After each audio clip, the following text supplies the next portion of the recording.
endless love, even through our mistakes, even through the whatever bad stuff we really did. We still need to know we need to love ourselves. And that from the beginning. Um, but I also know that many of us didn't. I heard it from certain places in my life. Other places I was the bad kid because I was a rebel. Anybody a rebel here? Just a few of you, good.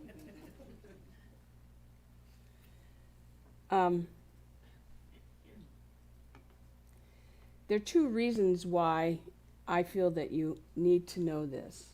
The first one is to really love yourself. It doesn't matter what anybody else thinks. You have to let that one go. I know it took me a long time to figure that one out because what I did mattered to everybody else. But truth is, they don't really care. Because we have our faults, we have our things, but we're still who we are today. And all those things that happened along the way have made us who we are today. And then the second thing is, which to me is probably the most important, is that when you really, really, really love yourself, that means you know what it feels like. You know what I mean by that? You know what love feels like. And you know what it feels like inside. And that's really the purpose why we're here. Because when we know how it feels inside, then we can give it away. And the love that we have inside is the same love that we're giving to someone else. And hopefully they can feel that same thing. Or they learn to say, oh, maybe it's okay for me to feel that way. Science of Mind, I hope this will go forward. It says, that, oh, I'm flashing today. We need to unflash me if we can. Okay. She'll get it. She'll get it. I know I'm good, but not that good, guys. It started to flash when you said you need to love yourself. It was God. Okay, got it. All right. Anyway, I think I clicked one of the wrong buttons. So, Science of Mind says this. It says, ultimately, we shall see that the universe rests on the shoulder of love, that God is love, and that all the errors of man are the result of ignorance of his or her own true nature. An evolved soul judges no one, condemns no one, but realizes that they are on the road of experience, seeking the same goal, and that each of us must ultimately find his or her home in heaven. Feeling that heaven, that you have arrived. Has anybody felt that at all? Ever in your life? Have you arrived? Not yet. Okay, I have. I've felt that. Fleeing sometimes, but I felt it. I feel it when I'm at the dog park with my dog. And I watch him. I did this yesterday because he loves to get beat up. It's very interesting. This little dog that thinks he's this big. He's actually this much shorter than Bodie now. I'm like blown away. Anyway, finding heaven is about living a spiritual life. And here's some things I'm just going to point out. One is it's consciously understanding that spirit or love expresses itself as us, that we get to be that. We are given that. We're born with that. It's something that if we don't have, we can learn, and that we can eventually give it away. That any divinity starts with us when we recognize our divinity. I don't know about you, but I didn't see my divinity at all for a long, long time. And then I wandered for about 40 years. I'll talk about that later. And then I came back. When we are conscious of the energy of love, then we can transform friends, our community, businesses, people that, I work with the young now because I'm older than them. And it's so interesting to me to watch them be so stressful. I mean, really over the top. And knowing that who I am and how I can be with them is that I never say I love you, although I want to. I just say, you're going to be okay. It's going to be okay. You'll get through this. I see how stressed you are. I acknowledge them. It doesn't have to be, I love you. It could be other words that make them feel better. It's the same thing. That's the consciousness of, helping your community. Think about somebody you know who could use that. Is there anybody in your life you know could use that? All of you do. Good.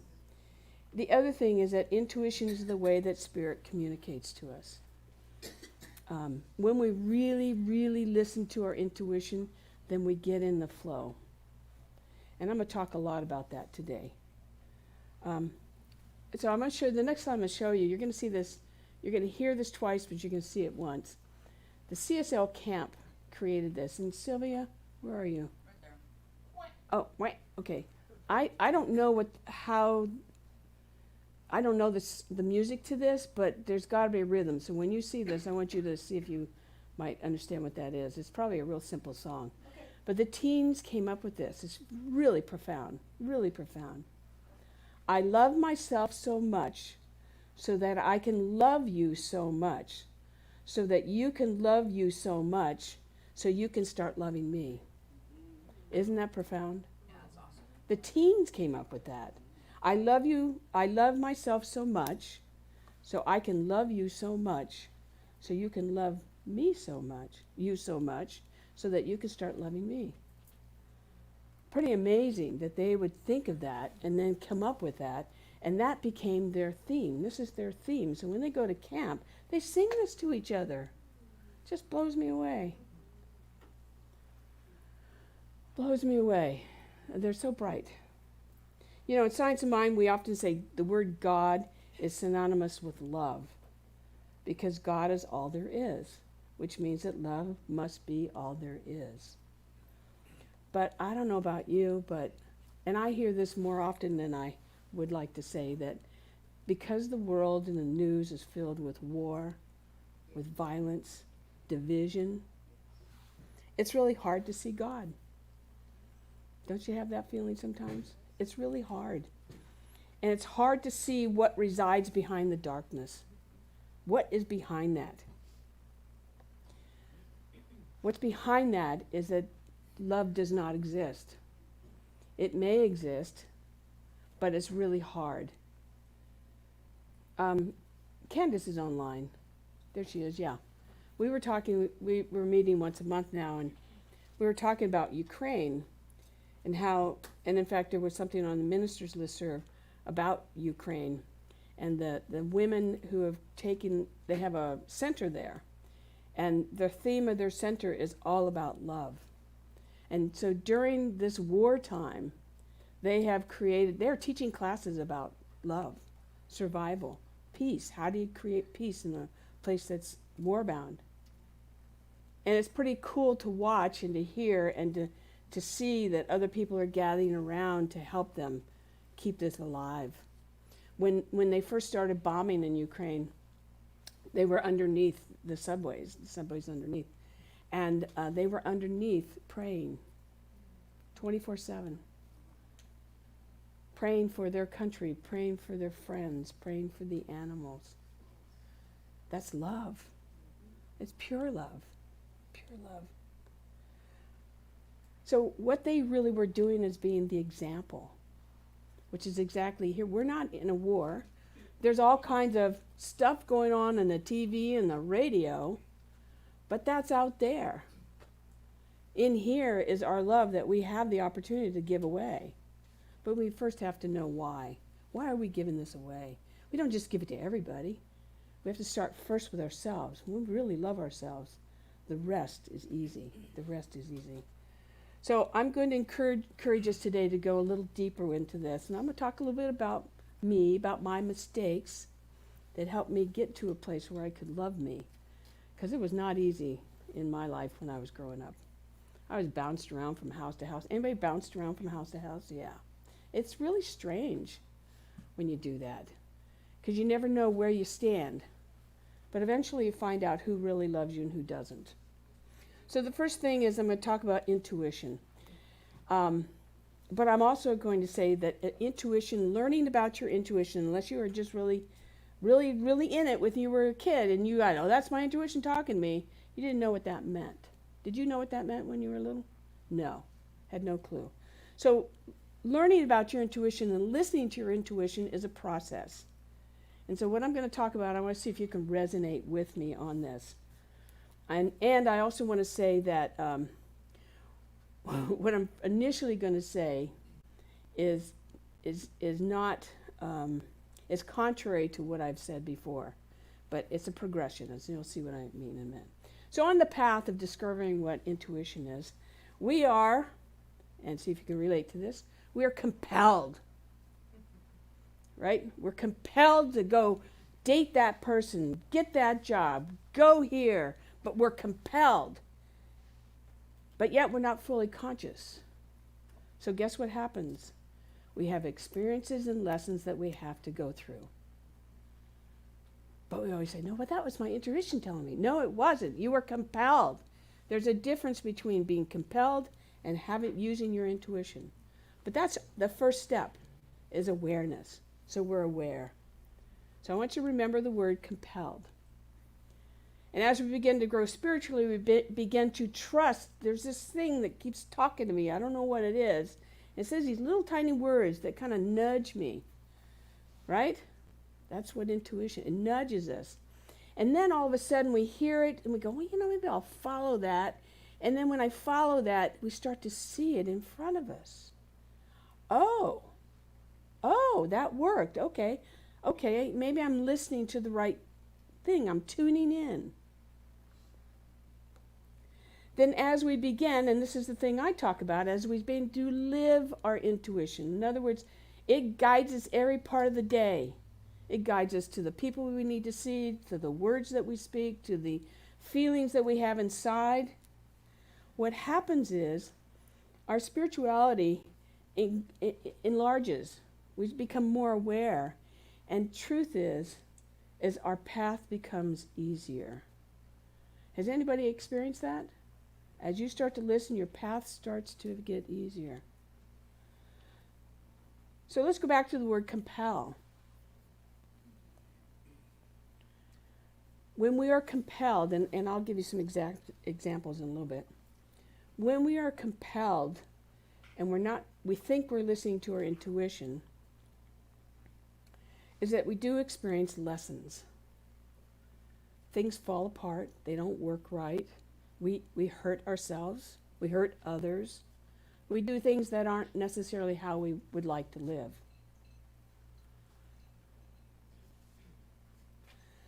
What's the benefit of that, though, is they become stories.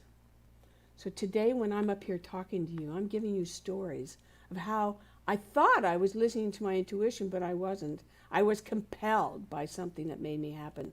But it's those stories that help us to understand how to better listen to our intuition and to trust our intuition.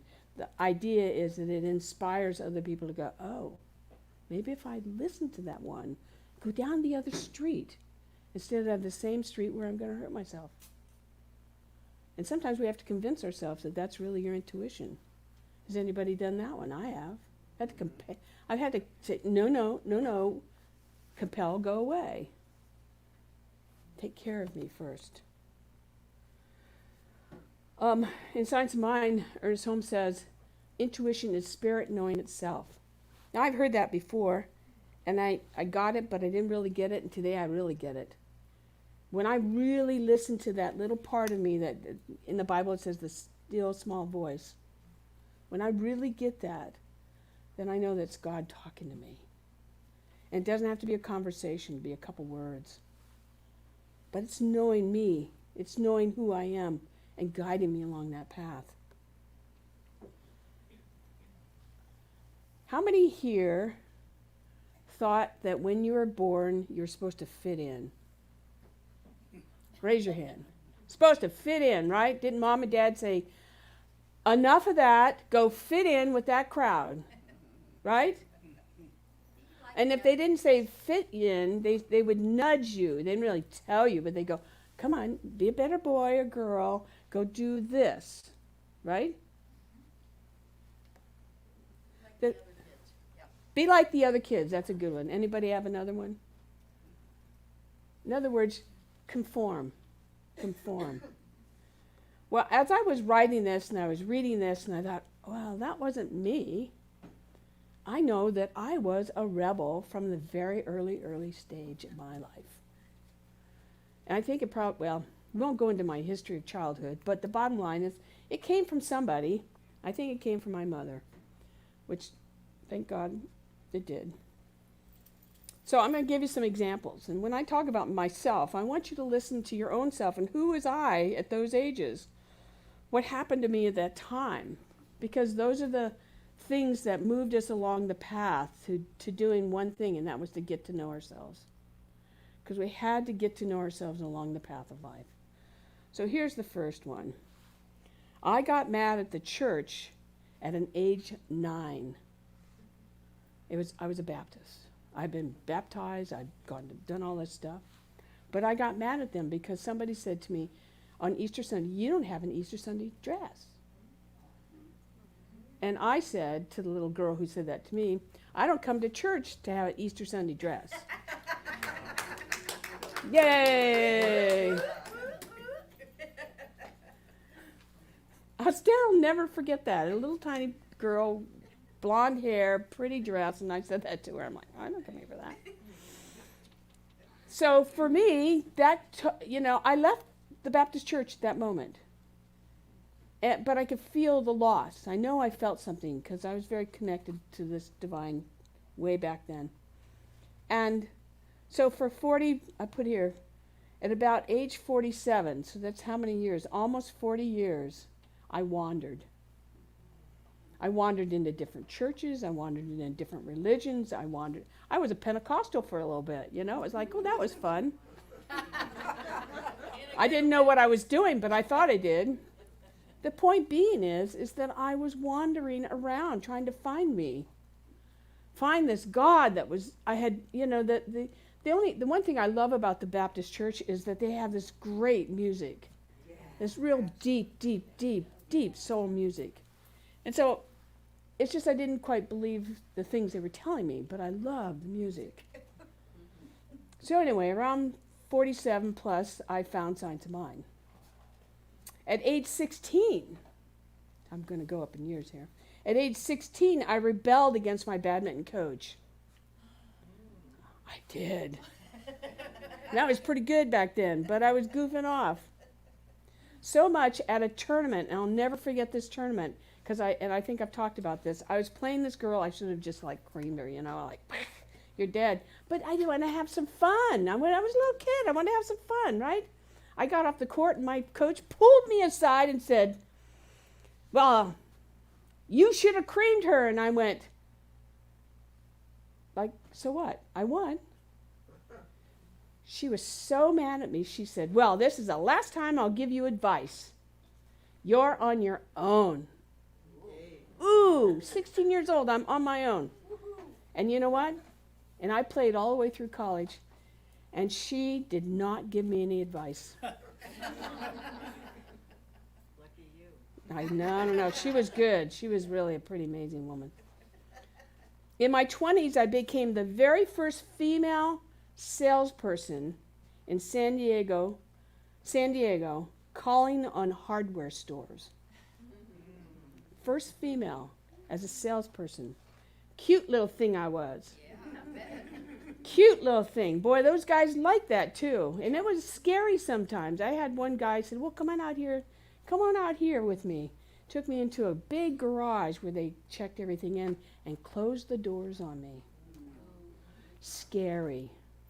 I looked at him and I said, open those doors.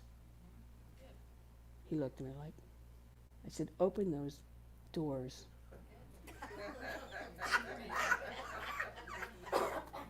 And I never went back. It scared me. Again, very different experiences, learning about myself, learning about life, learning about things that are going on. Learning about who I am as a person. I'm only 20 years old.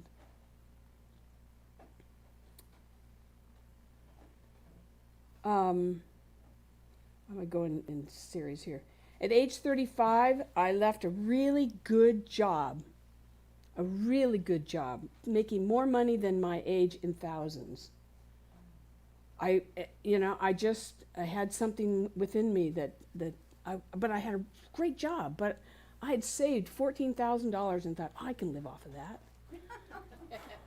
Back then you could. Back then you could. And I went in business with somebody who I thought had it all together. And it turned out that they didn't have it together, and I paid for it.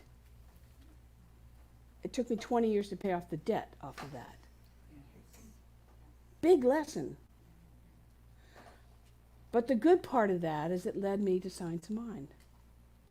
My collapse led me here to do what I'm doing today, to build my own life.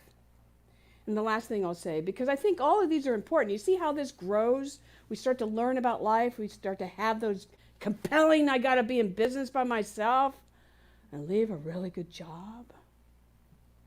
But I changed jobs a lot because I thought that business, they wanted me to do things that weren't ethical.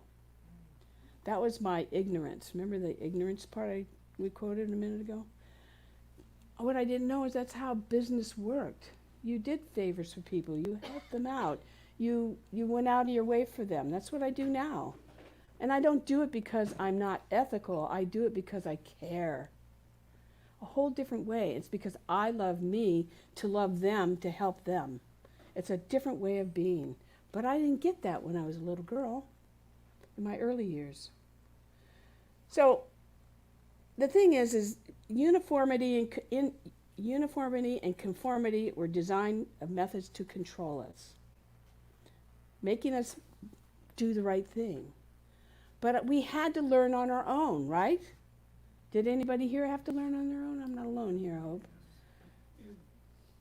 The thing is, I was continuously looking to learn who I was, because I think I was very unique. I think everyone here was very unique in their own way, because we had to defy the norm, right?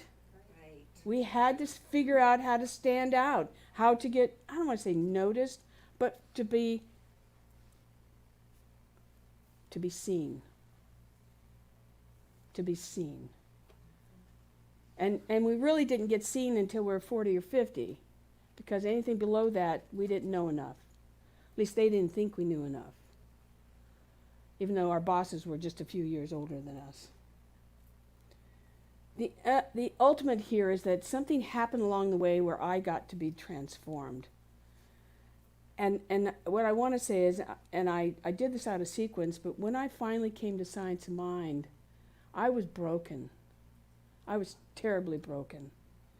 So much that I just said, I have to figure out what happened to me. What was all this? What was all this happening to me? And so when I came to Science of Mind, I mean, I've told this story before. I sat in the back row for 6 months and cried.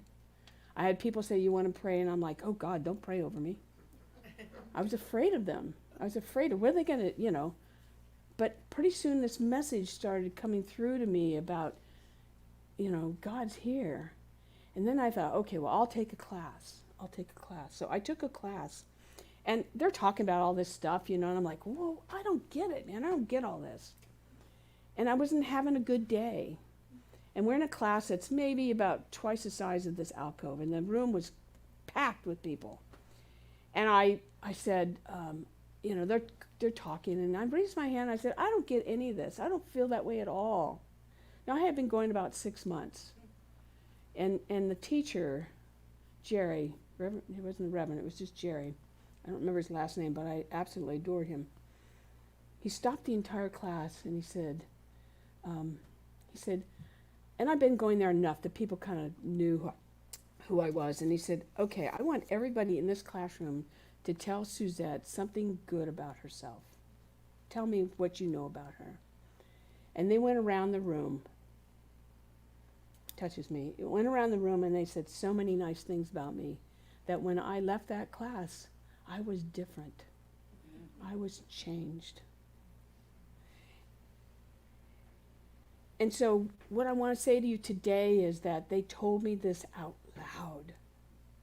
And so I have the list up here that I'm going to have you read with me, because to me this is the essence of who we are on a spiritual path. And that we need to know this, because when we really know what they told me, and you all get it, you'll get it.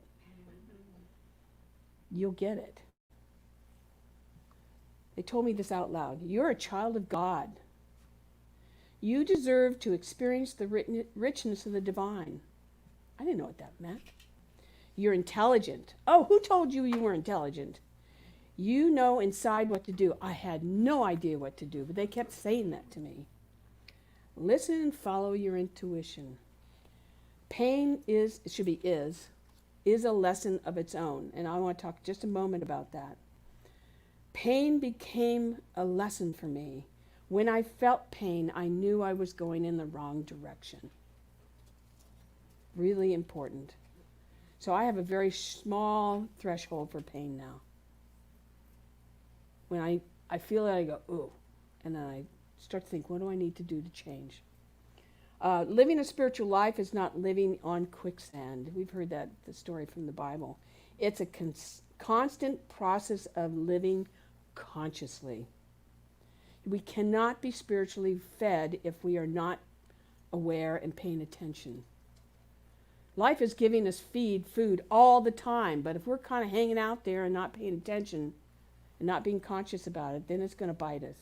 That's all I got to say. I started to see others differently as child of God, and all with the same birthright. I never looked at people like that. I looked at them as, you're my friend, you're my enemy. You're my friend, I don't know about you. And all of a sudden I started looking at people differently. So even now, today, I see homeless people on the street, and it's like, I know they have the same birthright as me. They just aren't there yet. Or they're there, and that's where they want to be, and that's okay with me too. There's nothing wrong with that. But I see them differently. Life is more about choices and consciousness. I hated that one. I have to make a decision here. I have to be conscious here.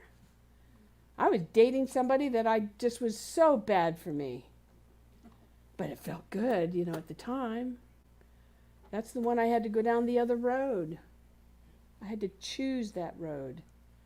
And I remember the day I did it, and I went, oh, good for you. You took a little corner, but you went down the different road. I had to choose.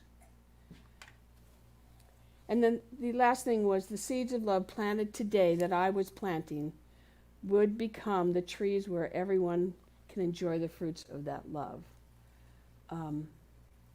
That was one I wasn't quite ready for. It took me a long time to figure that one out too. But I know today, going through the process of being a practitioner for 7 years, a minister now, do you know him as 15 years old? Doing this for 15 years, that I see that as truth. I know that what I say here, I plant the seed. Whether you get it or not, I don't worry about that. I know it's a seed that's gonna grow somehow, some way in you. And if you go away and don't ever come back, at least I planted a seed. And you'll figure it out along the way. We're going to go probably 5 minutes over here. The third thing I want to mention is this idea of unconditional love. When we can unconditionally love ourselves, even with our faults. I even showed up to class not on time this week. Yeah. Oh my God. It was awful. And we talked about being vulnerable. It was the biggest vulnerability for me. But you know what? I feel like I've done a good enough job that they went on without me. They didn't even need me. So once I showed up, they were like, hey, That's good that we already got, I'm glad you showed up. But there's so much unconditional love there. Truly unconditional. And to me, that's what we teach here. That's what I want you to feel. I want you to be 100%. Because that's all that there is. It's all that there is. And if you can rely upon it every moment you come here, every moment you're on a class, every moment you do anything for OM, or for somebody else, and you know what, gee, that came from home, then I've done my work. I've done my work, and so have you. So I mentioned this song with the kids. What we're going to do today is, I'm going to see if I can bring it back up. Oh yeah, there it is we're going to say this out loud, because I love this. I just think this is amazing. So we're going to do this together 3 times, because I think you hear it enough. Can you guys, everybody see it okay? All right, so let's say this together. I love myself so much so that I can love you so much, so you can love you so much, so you can start to love me. Doesn't that feel good? Let's do it one more time. I love myself so much so I can love you so much, so you can love you so much, so you can start to love me. It's really powerful. You might want to all get your cameras out and click that one and put that as something to read yourself every single day. Every single day. I said 3 times. You want to do it again or not? Yes. Okay, we'll do it one more time. Here, I'll ring the gong. Go. I love myself so much so I can love you so much, so that you can love you so much, so you can start to love me. Wow. Very powerful.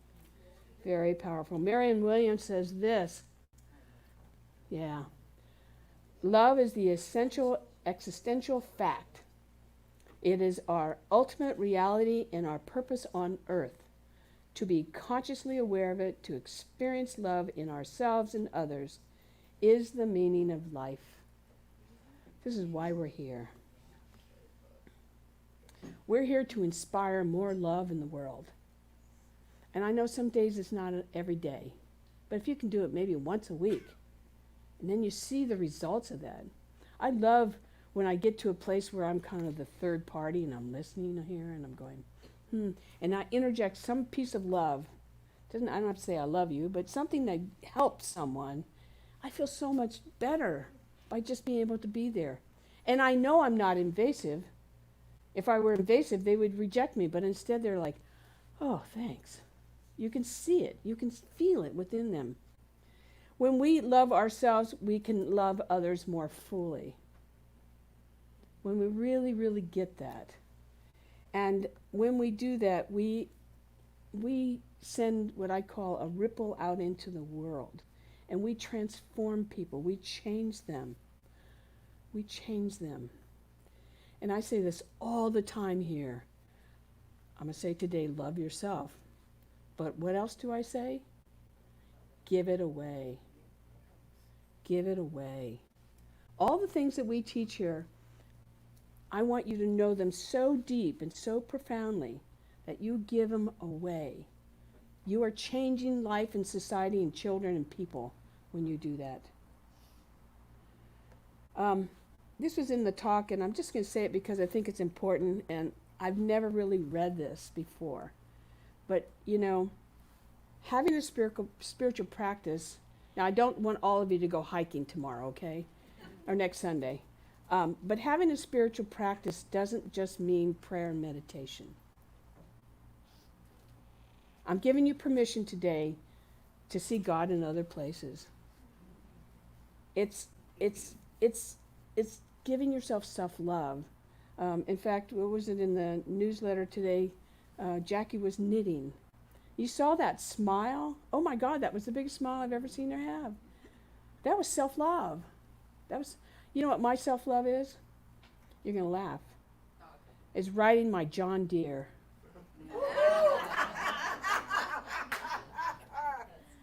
I'm cutting my weeds down. I mean, with that little tiny rain that we had for the storm we had last week, Yes.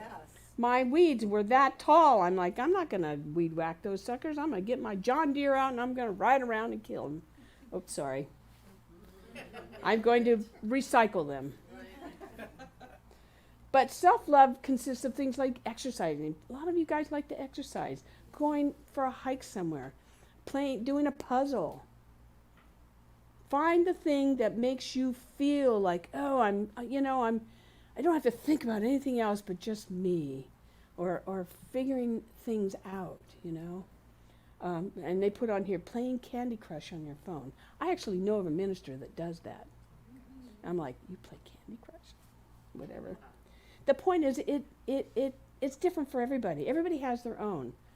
I want you to take a moment, just think, what is yours? And then we're going to do a little popcorn here, because I like doing that. Okay, tell me what your thing is that you love to do. It doesn't involve anybody else. Come on. Tag with my cat. Tag with your cat. 5-mile walk. 5-mile walk. Going into the art studio. Art studio. Oh, yeah, Mama. You just live there. Knitting. Yeah. What else? Playing music. Playing music. Yeah. Sitting on my deck in the morning and just waiting for the day to. Yeah. Watching the sunrise. Yeah. Love it. What else? Drawing and doodling. Drawing and doodling. Working in the garden. You bet. Writing. Writing. Yes. Crocheting. What's that? Crocheting. Okay. Mine's Baskin and Robbins.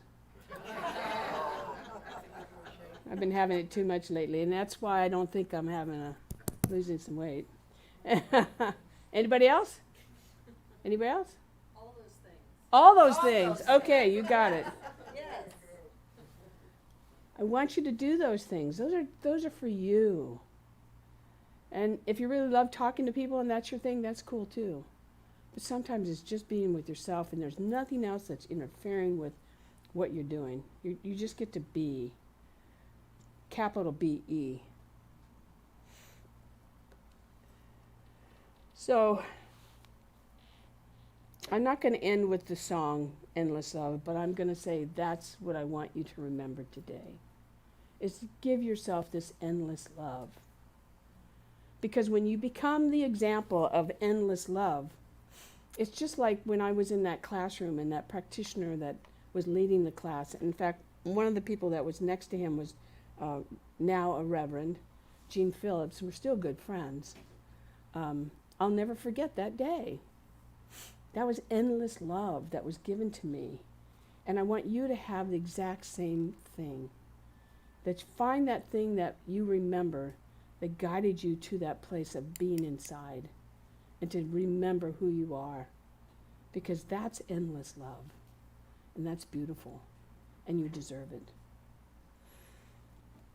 So we're going to end with a quote, and if you feel like it, I'd like you to stand up and let's say this 3 times, and then we'll bring back Lesley. First time we whisper it to ourselves, which is speaking to, who's our friend back there? Our little friend dog. Hi. Yeah. And so we'll whisper it to our soul, we'll speak it to ourselves, and then we'll tell the world. So you ready? Let's whisper it. I have the courage to be who I am and love myself out loud. Now just speak it to yourself. I have the courage to be who I am and love myself out loud. Now let's tell the world this. Let's send that vibration out into the world. I have the courage to be who I am and love myself out loud. And so it is. So it is.